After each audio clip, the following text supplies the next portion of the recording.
DJ Event Planner will change the way you manage and run your business. Streamline all of your procedures and software into one easy-to-manage system. DJ Event Planner, the ultimate online planning tool.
There we are. All right. Good evening, everyone. It is our final night of the 12 DJ gifts for Christmas, and we're going to be giving away 3 big prizes tonight. Jeremy, are you fired up? I'm fired, man. Let's do it. Let's give away some stuff. Yeah, we'll be doing that. But we're going to do that at the end of the show, after we've talked about all the cool lighting and decor elements and such. It's going to be kind of a fun show tonight. We've got a lot of neat things we're going to be talking about. We've had a little technical difficulty so far. Yeah. Had to go to my backup laptop. Always bring a backup laptop to every gig. First lesson tonight. Yeah, multiple. Windows updates foiled again. Oh, man. Yeah. Well, before we started, the Apple pops up and says, now you need to install this operating system. Do you want to do it right now or do you want to do it now? It's like, no, don't. I don't want to do that. Maybe after the shows are done for the week. That way I have time in case I have to update other things. So, definitely. All right. Tonight we're going to be talking about different decor things, lighting things, and Jeremy's going to be sharing a lot of the recent things that he's been doing. Then we're going to be doing our drawing. Now, if you're not signed up for our drawing, go to discjockeynews.com/holidays. There you'll be able to find the registration form. You fill that in, and then I'm going to be pulling names from that a little bit later tonight. And those names and such are the people we pull. Let's see. Our first one we're going to be giving away is... let's see. We've got a Mackie. We've got some Mackie high-end DJ studio monitors we're going to be doing in our first show tonight. Then, because DJ Woo Pig, Jonathan is sick. He is under the weather. He was actually in the hospital being treated for dehydration due to the flu. So he won't be with us tonight, unfortunately. So what we're going to do is we're going to double up on the prizes. Jeremy... Yeah. And that's he's been burning the candle on both ends, and I think it finally caught up with him. And when you get a bug and you've been kind of run down a little bit, it just knocks you down. So unfortunately, that's what happened with Jonathan tonight. So we'll wish him a speedy recovery because he wants to be on next week if it works out, and we're going to see how that will work if he'll be up for that. The second show with Jeremy and Dave tonight. They're going to be giving away an iPad from DJ Event Planner. And then as our grand prize at the very end, we're going to be doing a pair of Electro Voice, the ELX 15P, ELX 215P, the brand new ELX series tops, the 15-inch tops.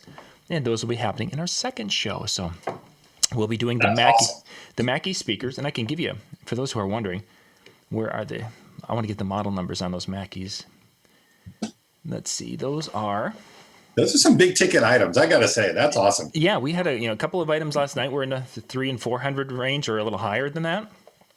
And then tonight, an iPad is an iPad. There's, as you guys well know, those are a great useful tool.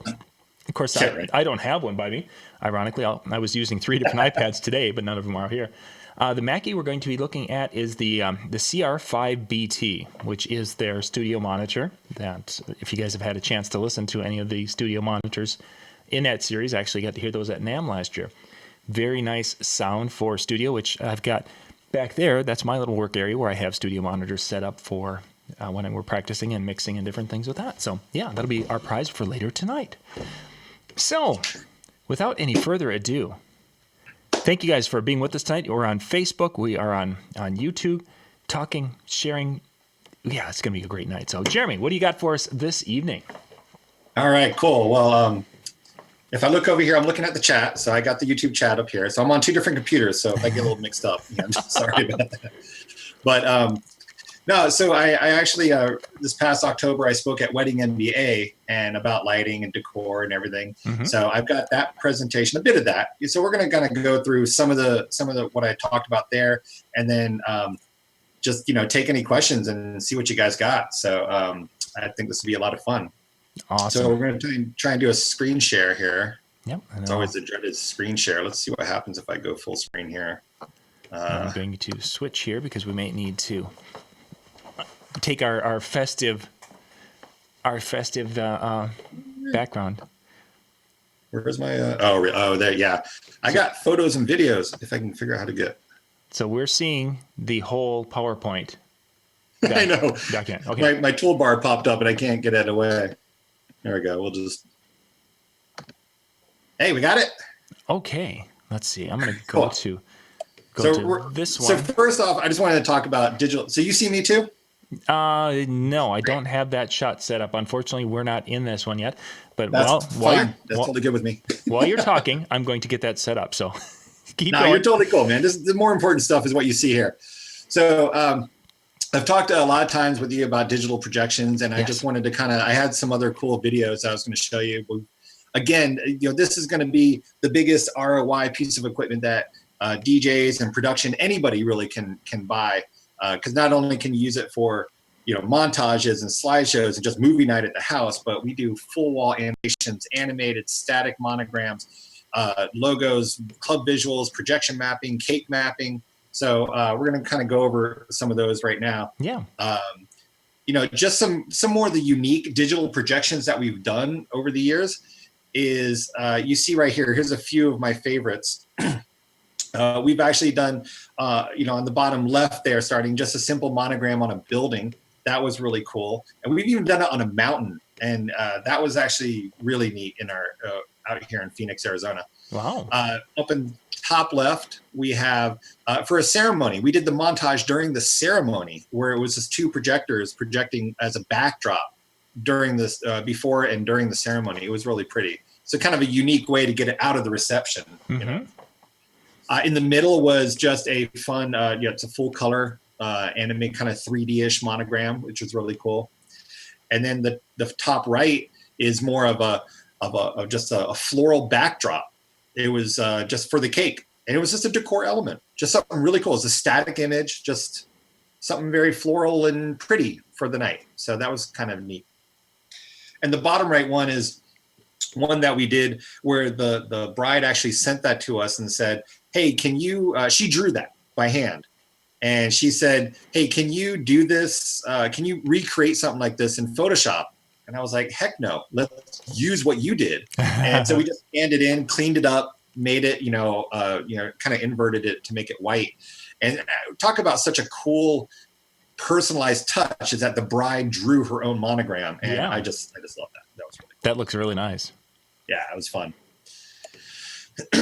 Here's some other, we talked about some of the digital ones, everything from full color to exit gobos on the ground as people are leaving.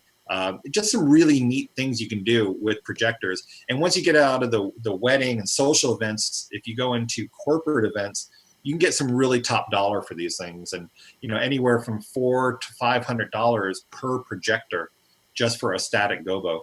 Yeah, that would be crazy big money for a lot of folks, unfortunately, out there. Most digital gobos that we do just for a wedding start at $350. And, that's just for a static one. Once you get into animateds, you get into the $350, $400 range. And, the more custom animation, the more work you're doing beforehand, the more you should charge. But this is just such a great investment. I mean, most projectors cost maybe about anywhere from, I'd say, a good projector from about $600-700. More, you're going to be paying about $1,000 to $1,500 really, though. But you can find them used on eBay for good projections. Here's an example of a full wall backdrop that we did. This projector was directly across the room, about 80 feet away, and all of that, including the curtains, is all just a projector. So the wall, now I'm seeing some texture. I'm guessing the wallpaper has a texture to it? Yeah, it's like a tufted wall. Yeah. So it was, but we do this a lot. And then later on night, we turned it into full wall club visuals, which was really, really fun. So this is the same wall we're looking at. Same venue, different event. Okay. It's a package that we sell for this wedding. We do a lot of Indian and Hispanic weddings up there. A lot of cultural weddings. They like to go above, they like to go over the top, which is really fun. Oh yeah. So. Now you're shooting color. You're shooting with a projector 80 feet back. Now and by the way, our images are on the screen, so we're on there now, so they can see us in a corner. But is that a special? Somebody was asking. Billy was asking if that was a special high-end projector you're using for these applications. All right, so all the projectors that we use are Epson Powerlight projectors, and these we use 1940 and 1980, 1985. Basically, the 1940 is one that is it's 4,000 lumens, I think, or 4,200 lumens, and it's just your standard consumer or prosumer, but it's basically what you could buy at Best Buy. It's not anything special, really. The 1940 is only a 720p projector, so I think with a lot of these, and we've done a lot of great stuff with that, but I would recommend just going for the HD projector, which is your 1980, 1985, or 2250, whatever those are. They are, those range from $1,000 to $1,500, but you're going to get up close to about 5,000 lumens. So it floats in that 4,000 lumen range. And, but the LCD, I don't know if this is, I haven't done a shootout side by side with a DLP projector, like a lot of the popular Optimas out there, but the LCD, these things are just bright. I mean, we shoot from 100 feet away all the time, and you see it no problem. So it's really, really cool. And then, this is standard lens. The keystoning allows us to make it perfect on the ceiling there. Oh yeah, you see my mouse? Yep. Cool. So with the keystoning, we can actually bring the corners down without any extra software to really map it in there perfectly. Although in these two scenarios, we are using our Chaos because we're doing layering and enhanced visuals, our Chaos Grand VJ. But we do a lot of wall visuals that are no software involved. It's just a media player. So with our Chaos, as I'm looking at the one on the left with the cake, I believe it's left on our screen. It's left. Yep. Could you, with the software, could you make it so that the cake is video mapped, where everything else is what you're seeing in the background? You can make that cake where it's doing something completely different. You can, but not from that distance. It will look really, really, really bad from that distance. Because if you think about it, we're normally, if I didn't keystone that down, the image would be just massive. So if you get really close up there, the pixels are really big from really close. Okay, so it's almost like a big video wall at the arena stadium, the football stadium. Yep. If you're close, if you get right close to it, the pixels are this big. It's just, but from far away, it's beautiful. That's great. Or even from 20 feet away, you're still really good. But I will show you some good cake mapping setups here in a few minutes. Well, as long as you've been talking about HD projectors. Has the 4K projector, has that started to come across anyone's radar yet? Or is that still something that's out there quite a ways yet? I've been looking at them, and they're still really, really expensive. I don't know yet. I'm not totally up to them on, it could be, it's all changing so fast. But I'm keeping my eye on it. I want to get a good 4K projector. But I think a lot of the 4Ks are starting to come into the home theater. So their brightness isn't like 4,000 or 5,000 because they're probably in the 2,000 to 3,000 brightness range. Also, too, there's laser projectors out there. And I did a side-by-side shootout with the laser projector that was a similar lumen, and I didn't see any difference. I mean, not for the extra couple grand that you're going to pay for it. So maybe, yeah. Yeah, a question about duty cycle on projectors. Let's hit that one before we bounce. We run these things 8-10 hours a pop, at every event. There's no duty cycle. I mean, they're meant to run movies and presentations, so they're meant to run hours and hours on time. Perfect. Never had an issue with that. When we talk about a projector placement, this is always the biggest question we get is if you see down here, I'm cutting the corner of this big room. So this room is really long. With good 4-corner keystone adjustment, you can adjust every corner of that image and make it look perfectly proportionate or the perspective, make it look really good. So that's just an example of where you can put your projector with a good 4-corner keystone. So all of the Epsons have that. And this was done with 2 projectors shooting diagonally. No, this is done with 1. So this is just the name in the middle. 1 projector did that. Okay, how did you get it to bend around a corner like that without it getting... I realize you've got the corner correction, but I mean, that image turned a 90-degree angle on that. Yeah, it's such a 45. I mean, you can get a really sharp angle and still make it look really good. It's just because normally the image would be way out here, and we were able to drag that corner in, both corners, and just make it look perfect on the wall. So okay, so the name and such, but what about the 2 things on the right and the left? Is that a Gobo then? Yeah, those are static. Those are Source 4 Gobos. Okay, that's what was confusing me. Sorry. Oh yeah. So those are coming from up here in the loft area somewhere in the, they're coming from a totally different area. Gotcha. And that projector, is that what I'm seeing on the right there? Yep, right here. Oh, on that side. Yeah, where it says video projector. Oh, pointing at it. Goodness gracious. Sorry. I was seeing... You're analyzing too much. I was fixated on there's something on the right side, a black something on the right side. Those are our movers on truss. Yeah. I was fixated over there. Sorry. Don't mind me. I can't read. I try to make it so easy. Yeah, I'm the guy who can't read. All right, let's talk about some animated projections. These are all done with single projector from across the room. This is about 50, 60 feet away. This is done with just a media player hooked up, an external media player hooked up to the projector. You can do it with the laptop too, but a $30 media player is easy enough to make this stuff work. Mm-hmm. And I try to make things simple. A lot of times we leave the event, so we're not there. We need it to run on its own without us involved, and not have big, bulky laptops that can either be stolen or just shut down. Also, too, it's a continuous loop. On all of these designs, we do at Projectogram. So these are all available that you can just go to Projectogram. These are all designs that I created for them. And, so you just put an order in and we modify, update the names and send it out to you. But you can see the setup there. Here, I'll pause it. Mm-hmm. Projector's right there, just on a nice pipe and base. And at the top there. Yep. And again, that keystoning makes it really nice.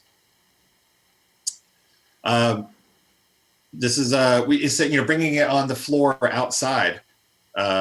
It makes it really nice. They've left the event. They're like, oh, that was fun. That was great. And then they walk out to their cars and they see this on the ground. Mm-hmm. It's really cool. Oh yeah, for sure.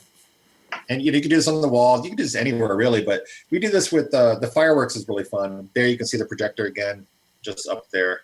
And again, shooting on the ground, that keystoning has been really helpful. Very nice. Let's see what else we have here. I think I've shown you guys these before. Again, these are all just some fun ideas that you can do with video projectors, just to show you some of the neat things. I know, so there's a lot going on here. The bubbles was fun on the bottom right.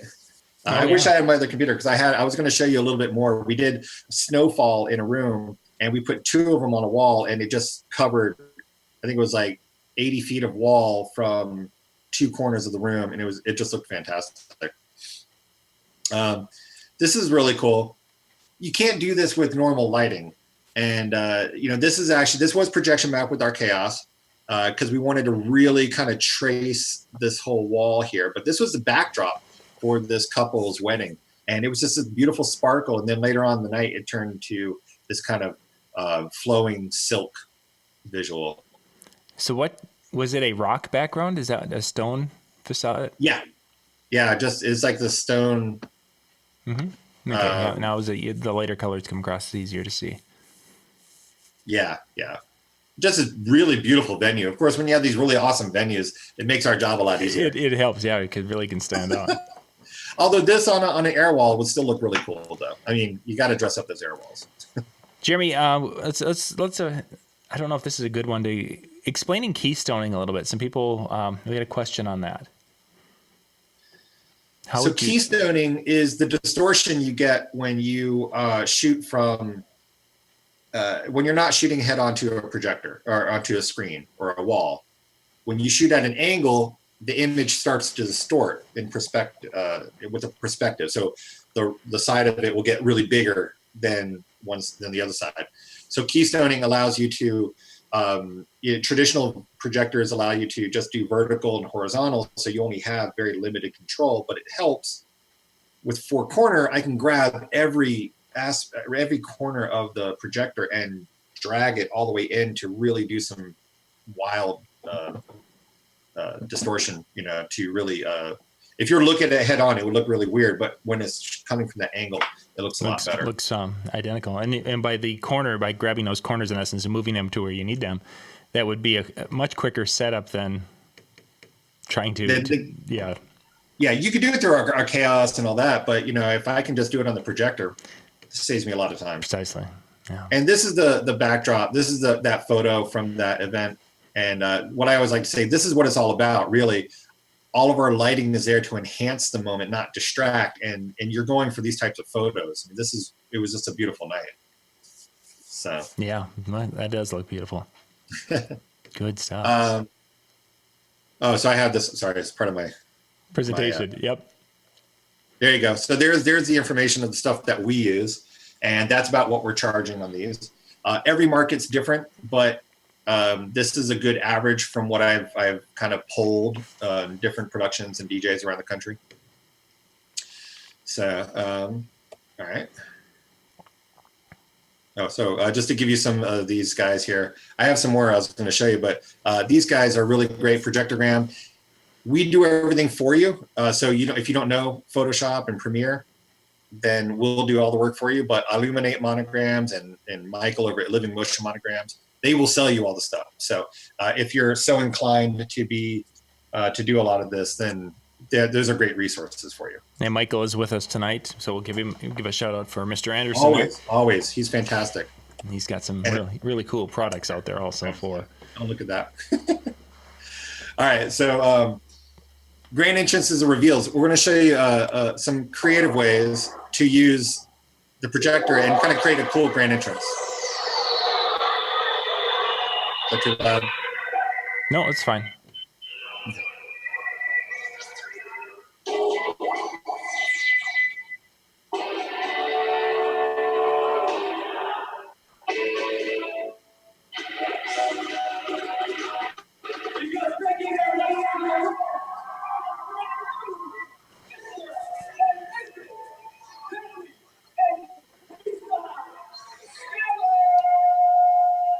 I'll bring it down. Mm-hmm.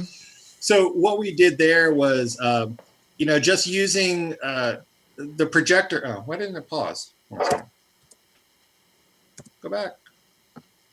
Play. So I'll let that play again, but muted.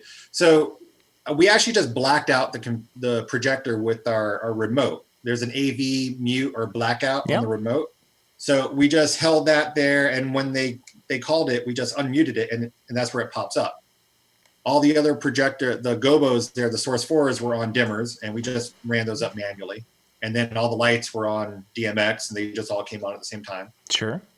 Now, what I like to do normally is actually do more motion with the up lights and have them flashing and changing colors, but this is what the couple wanted. So, but that was just a nice little way to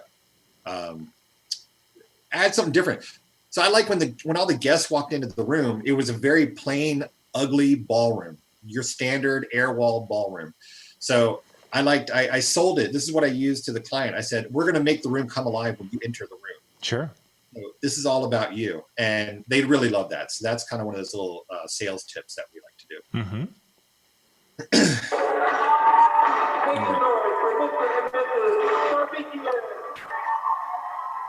So here's another one.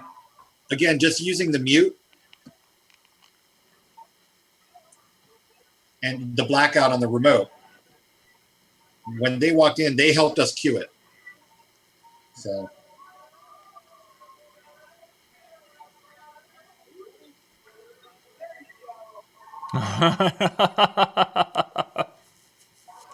Nice touch. Yeah. So that's a really cool way to. Here, I'll pause that. So that was really cool, right? Those are like the big, grandiose reveals and grand entrances as everybody's in there cheering.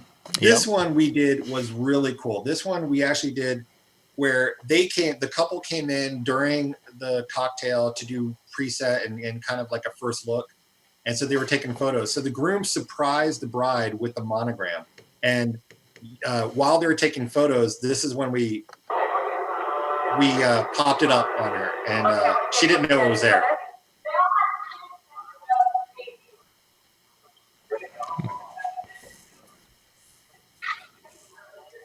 Then the photographer showed the bride, say, "Hey, check this out." So she was surprised. It was a very private moment, a surprise.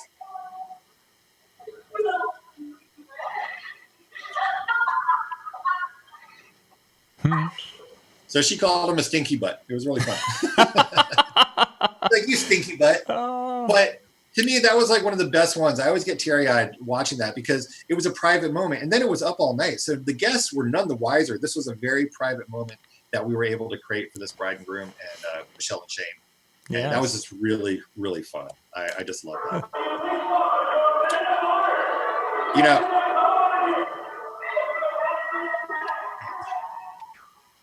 just real quick thing about uplighting. When the guests come in, using DMX, you can do a lot of really cool things with uplighting. I think we've talked about that before. Yes. So that's some really fun stuff you can do with the uplighting. Let's talk about fireworks, because I think a lot of people like this. Yeah. We've done fireworks for first dances, for last dances. The important part when you're doing this is to let them have half of their dance where it's just normal. They get the photos, they have that moment. And then you bring in the fireworks.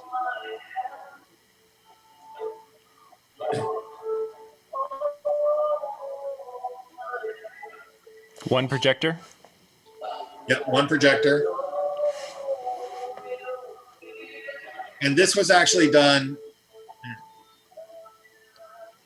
So that was actually back when I DJ'd this wedding actually. Mm-hmm. So I ran that one through my virtual DJ. So as my external monitor from virtual DJ. Mm-hmm. So I had the video. The first half of their first dance was just audio only with the black video. Okay. And then the fireworks came in right at the cue that we wanted.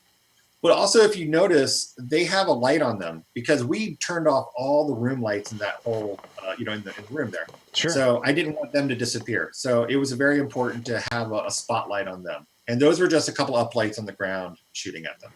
Now, so you say a couple of uplights. Are you hitting them from two angles back from the DJ booth, or did you hit them from on the ground? Yep, just on the floor, just shining up at them. Okay.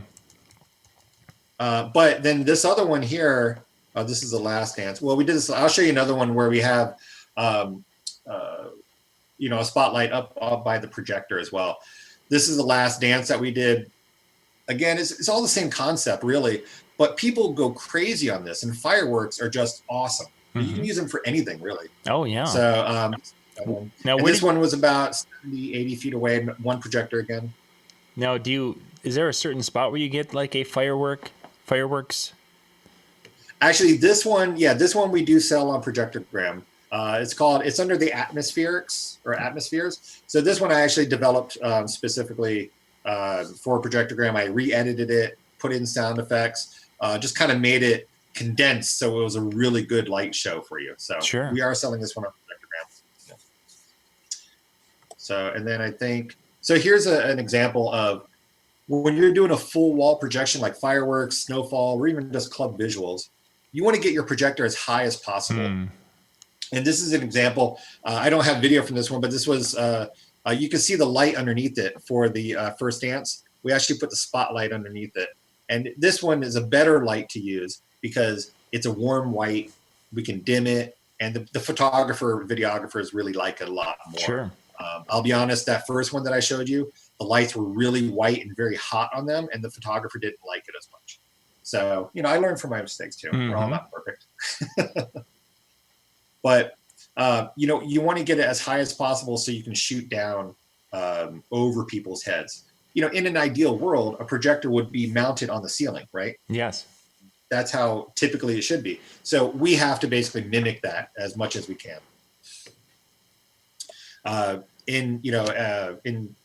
In contrast here, when you're just doing a normal digital gobo, it can be a lot lower. Our goal is to have the projector maybe about 7 feet up, depending on the size of your room, if you have a big wall, because we want the bottom of that gobo to be at least 6 feet off the ground, because that way anybody walking, even if they're walking right up on the wall underneath it, they're not going to block it or be blinded by it. Sure. So have it over the head. Just some good rules of thumbs. I mean, obviously, if you only have 10-foot ceilings, it's kind of hard, but you try to do what you can. I like this guy. I like David's comment. One projector to rule them out. No, I've been looking at the pictures. I haven't been paying attention. I'm sorry. No, we're good. We just found that there's carolers outside. They're caroling. Oh, I'm missing it. That's how much I love you guys. Invite them in. Yeah, bring them all in. That'd be great.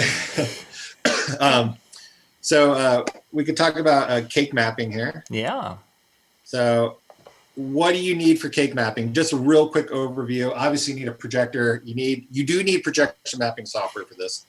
We use our Chaos Grand VJ. There is a free software out there called VPT7. So I don't think it's as graphical, it's not as, it doesn't have a great UI or, GUI, graphical user interface, but it is still very powerful. And I know some people do some really cool stuff with that. So if you just want to just play around, go grab it and you can use that. You'll need something to hide the projector or rig it. We use truss. I'll show you that. You do need a babysitter tech on this. So a lot of people try and do all this, the one-man show. You really can't, especially when it comes to this. Yeah. People are going to want to touch that cake. As soon as they touch that cake, all your calibrations are going to be off. And it's going to be, you need somebody there to kind of watch it all night long. I would think so. And we do a cake. So we try to sell a fake cake, and we have this one made for us. It's about 2 feet tall. But it, the reason why I say this is because when you can do it on a real cake, and it's very cool. We've done that before, but the real cake won't come in the room until maybe an hour or 30 minutes before. Mm-hmm. So you either have to make sure it gets there early so you have time to map all this, or if you offer the fake cake, it's going to be bigger anyways. So it makes your job a lot easier. Also, too, when they eat that cake, your whole display is gone, and they spent a lot of money on, just maybe half a night. But it is cool to do it on the real cake. But these are our selling tips for using a fake cake. Yeah, that would be the fake cake. We actually had to get it made from. We ordered the styrofoam and had a cake maker make it for us. So it's still a couple $100. I mean, you're looking at like $400 or $500 to get a fake cake made. Gee. But at least a nice one. And we had the nice sharp edges as well, as you can see on this one here. Mm-hmm. That's just for our personal preference. We've done a round cake before, and it's really kind of a pain in the butt, as you can see right here. So this was a real cake that we did, and we put music videos. It was an 80s themed wedding, and we put music videos onto it, as well as some neon 80s graphics. But you can see some overbleed there, but because I didn't have that much time to make this happen. So now here's our setup. This is typically what we do. We have the truss set up here, and we go up at least 10 feet or more. And then we have a boom arm here that comes out about, it's a 6.5 foot. It's I think a 2 meter tube from Global Truss. Sure. and we just suspend the projector above it. So that's how we found to make this work with one projector. You could always just put the projector in front of the cake and shoot head on, but then people are going to walk in front of it. Unless you can kind of stanchion it off or whatever. But I found that this is the way that works really well, and to make it as simple as possible. Disney did, that whole Disney animated cake that popped on the scene a couple years ago. Yep. They had 2 projectors straight out in front of it, but nobody could walk in front of it. Yeah, so nobody could get near it.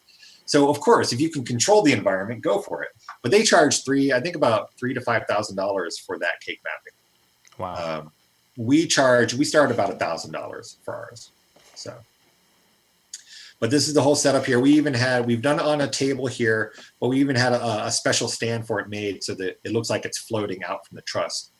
The same concept the whole time, but on the photo on the right, we actually hid the truss behind a drape, and on the left, we didn't have that luxury, so we actually just kind of dressed it up a little bit. Yeah, it was what it was. So I see some questions here. Yes, I got a truss from ProX, and it's a triangle version. If I ever get the regular square trussing, can I use the poles and adapters it came with? I don't know. If it's 2-inch trussing, a lot of the adapters and such would fit. It's just that you will have the corners and such. You'll have a triangle corner, or you'll have the square corners. I don't. Clamps and such is 2 inches, 2-inch. Yeah, the clamps, all the poles and the clamping should work as long as it's the 2-inch pipe. It really depends on, I know that there's adapters that go from different sizes, but yeah, and Global Truss, the ProX stuff and Global Truss, most of the major manufacturers of the box and triangle trussing are using the same specs because they want to have it where you can buy this or you can buy that. And yeah, exactly. Yeah, you want to make it as universal as possible so you can, and it makes it easier. I'm trying to think. We did, obviously when you're, you could use different size truss, or you could do a lot of, there's a lot of different ways you can make this happen. Mm-hmm. The one thing that you want to make sure is that you sandbag the heck out of it. You want to counterbalance, because you're putting that projector really far out there. Yeah. It only weighs a couple pounds, but that would easily tip over. So we put sandbags on the back. Also, too, we like the square truss because it gives us 2 points to attach our pipe to on the top of the truss. So what is that? The setup, not counting the mapping and such, just to go and set it up and get it aimed and such. And how long? Yeah. So we usually, I would say, about an hour at the minimum, because to set everything up, get it up, and then as long as you bring your own cake to map, we've gotten it down to a much faster process that we can get that. Once it's all set up, we can map it in like 15 minutes. I would allocate it at least 2 hours for this type of setup for the first few times at least, but minimum of an hour. Yeah. So it's not an easy thing. And of course it takes multiple people, big ladders, because you have to get up there. It's not something you want to throw in for free. No, certainly not. At least in this configuration. If you have like the really kind of low key wedding that you just want to put a projector on the table in front of a cake and then just have at it, I say go for it. If it works in your environment, done is better than perfect. Many times. Yeah. Especially if you're just getting into it, it might be a way to introduce it without having as much of an investment. Because that trussing is not hugely expensive, but it isn't free. No, it's not. And it takes bigger vehicles and all that. One thing I will say is that we haven't done a whole lot of it as far as, we've sold it for several events, but we've actually done it more at trade shows and bridal shows and open houses and stuff like that. And it's gotten us more marketing exposure than it has money, I would say, honestly. Sure, I can see that. And it's great because people in our market just think of us. Mm-hmm. They're like, you got to go to Karma. Karma can do anything. We saw them do this. And, so it's been a great resource for us and great experience. And we always have it in our bag, but it's not a huge seller, especially you're starting at $1,000, just for one thing. it takes a special client, as they say. Here's another example of our setup that we did. So, So again, I'm looking. This was for a wedding show, actually. Yeah. Now I'm looking at. Okay, so let's start.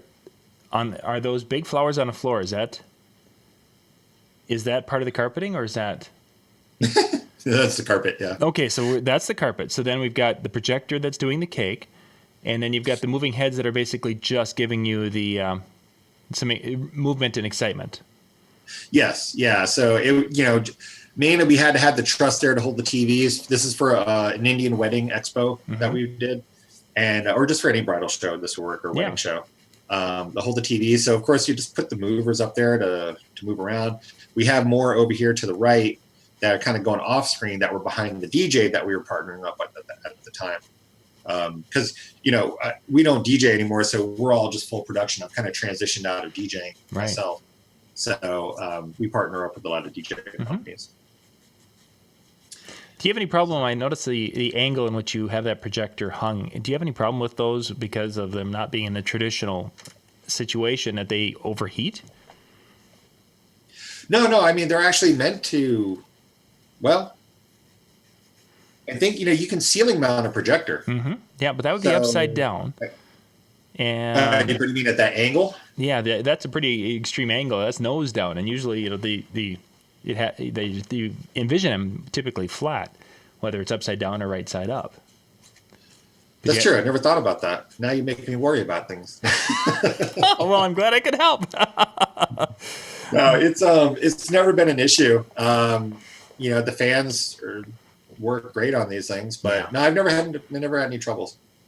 I have had troubles at certain venues where I've had the monogram up on a pipe, kind of tall up to the ceiling, and it turns out it was near some air vents. And when that heat kicks on, it has overheated my projector at a few events. Interesting. And then it just turns itself off, and then I move it or lower it, and it comes right back on, thankfully.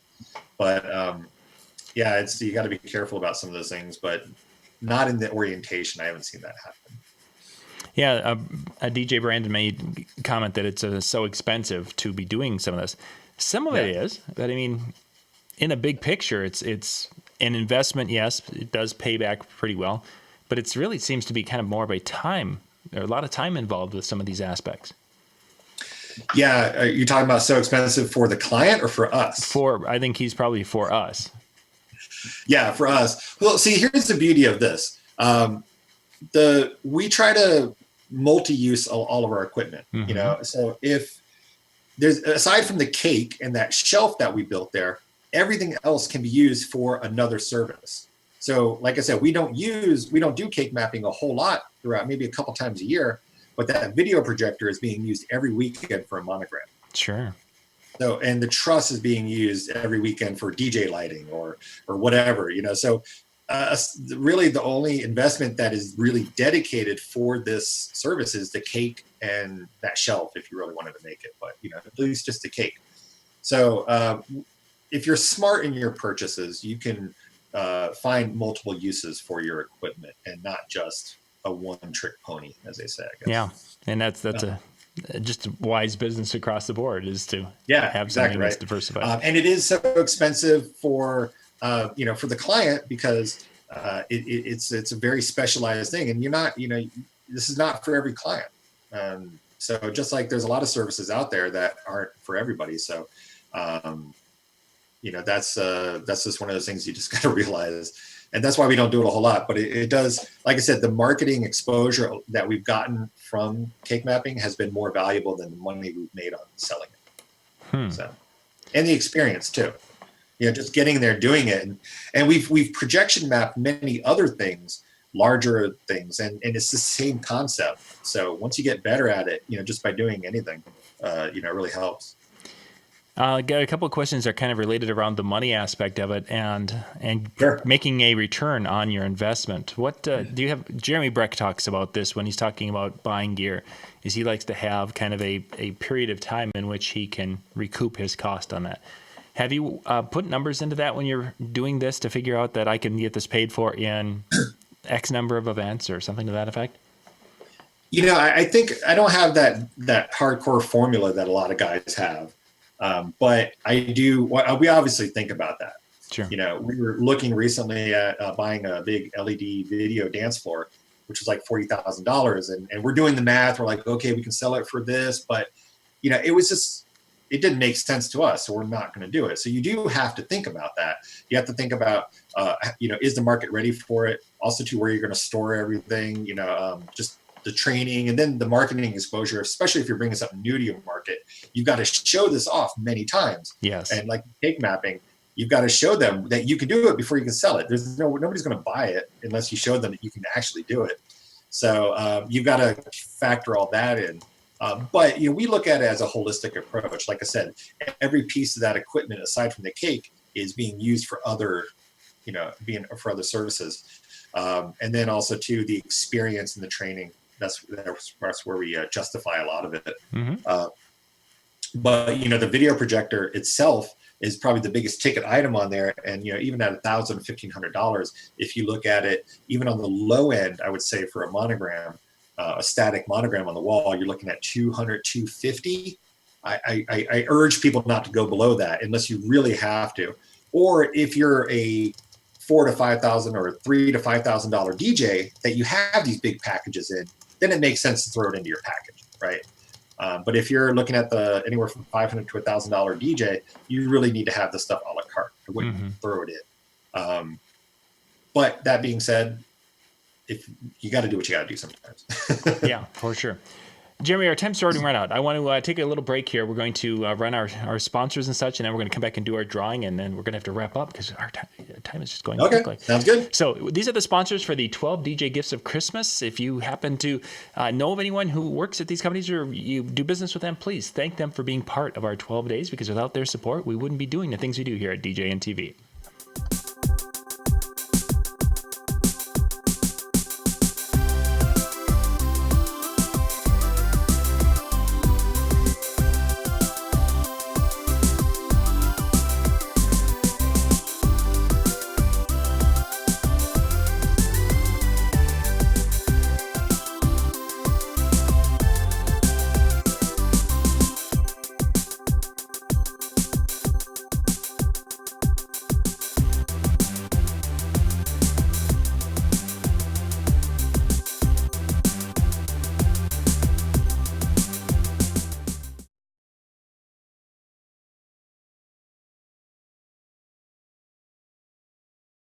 We're going to go live here. We're live again here, Jeremy. Okay, we just did the drawing here while we were away. So I went through and did the numbers, did a quick little randomizing thing, and we've got our winner. We're going to be giving away an iPad. This is courtesy of DJ Event Planner, which, of course, is a huge sponsor of a lot of the things we do here at the Disc Jockey News and Disc Jockey News TV. If you guys are looking for event planning software, that's a great spot to start at djeventplanner.com. That's one of the things over the holiday break. We're going to actually do a little tutorial with a couple of things at DJ Event Planner. So that will be kind of a fun little show. And we're going to, for those of you who have never gotten something set up like that, we're going to show you how to get started with that. That'll be fun. So we have an iPad, Jeremy. And our winner for the iPad tonight is, I don't know who this person is, but their last name Wilson, first name Robin. I'm not sure who this is. This is probably someone new, and you're going to see it in about they're about 25 seconds behind us in a chat room. But yes, the winner is Robin Wilson tonight. Congratulations, Robin. Is the winner of that from Fly Robin Events. So congratulations, Robin. We'll get that information over to Troy over at DJ Event Planner, and he will be sending that out to you, and then you will be able to watch your movies or read your Kindle books right on the iPad. That'll be kind of a fun thing. So, yeah, we've got the drawing. Next, we've got Jeremy and Dave coming up here in about 15 or 10 minutes. Goodness, yeah, there it is. Oh, yeah. What? Yes. Now they're running about 40 seconds behind us tonight. So Jeremy, as we're wrapping up here now. You of course presented a lot of this information at Wedding MBA. Are you going to be do you have anything on the schedule for 2018 where you're going to be speaking at any events yet, or are we still too early in the process? No, actually, I'm very happy and excited that Wedding MBA asked me back again. So I'll be back there again in the fall of, I think it's November in 2018. Also, I will be at Mobile Beat speaking on behalf of Projectogram. So we'll have a seminar up there for at Mobile Beat. So always love those. So definitely come see me out in either one of those. Yeah. Very nice. Yeah, the Wedding MBA was a fun show. I don't know. We've been to a lot of DJ shows, of course, so that's nothing new. But the Wedding MBA was our first time out there this year, and it was a lot of fun and learned a lot. It was our first time too, so I was actually it was really cool. I was happy with that. It was a nice turnout, a lot of great people there. Oh yeah, it was a good time. So for those of you who are wondering, where to go, we've got our DJ conventions, the Mobile Beat. We've got the Midwest one that goes on here in Milwaukee. We've got some others, little things, Expo. But that Wedding MBA, I think, is kind of a hidden gem that DJs sometimes might overlook a little bit. But there's a lot of great content and great information there. And we've got the marquee show coming up in July in Chicago. Oh, it's going to be a busy year this year. That looks like a good one. That sounds really exciting. Sounds like what he's doing is going to be pretty cool. I think so. I'm really excited to go and hang out in Chicago for a few days. That'll be fun. I enjoyed Milwaukee. I'll enjoy Chicago. It's just one of those things. Yeah, it's always take advantage of seeing friends at these shows. So. Jeremy, thank you very much for being on. I appreciate your time, appreciate your talents and such, that the things you guys can do with projectors and lighting and such is just fabulous. Definitely cool. And if you guys want to see more, follow us on Instagram or just, on Facebook, Karma Event Lighting, or just check me out. But we do mostly on Instagram. All of our stuff hits there. So it kind of goes there and distributes from there. Yeah, that's the way it works really well. Thank you guys for being with us. We'll be back in about 10 minutes tonight with our second show, which will be Jeremy and Dave. We'll be back in a bit. Yeah, the Jeremy. All right.